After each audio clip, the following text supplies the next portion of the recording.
এই টুকটুকি রান্না হলো? রান্না হলো মানে এমন একটা জায়গায় এসে বসিয়ে দিয়েছো, বৃষ্টি আসা মাত্রই তোমার চাল উড়িয়ে নিয়ে পালিয়ে গেছে একটু দমকা হওয়া।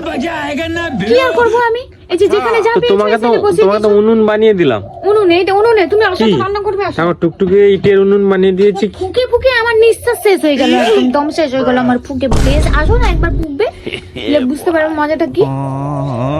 এই তো টুকটুকির উনান সুন্দর জ্বলছে। ভগবান, কাকে যে তুমি আমাকে বিয়ে করে পাঠিয়েছো, আমার জীবনটা পুরো শেষ করে দিল।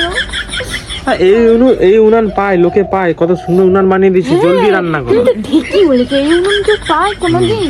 এই কান্না করে করে একবারে চোখের জল শেষ হয়ে যাবে যে এই উনুনে রান্না করে গিলাবে তোমাকে। আমি বলে শুধু গিলাচ্ছি, অন্য কেউ হলে না আজকে কবে ছেড়ে পালিয়ে যেত। দেখো বন্ধুরা, উনানটা বানিয়েছি, ঠিক হয়েছে না?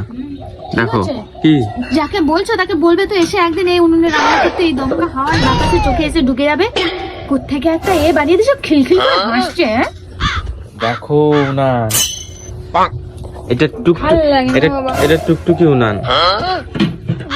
আমার জীবনটাই নিয়ে নিবে মনে হচ্ছে এরপরে। আমার উনানটা আমার জীবনটা পুরো শেষ করে দিয়েছে। আমি বলে না, তুমি জলদি রান্না করো, আমি আসছি বাজার থেকে।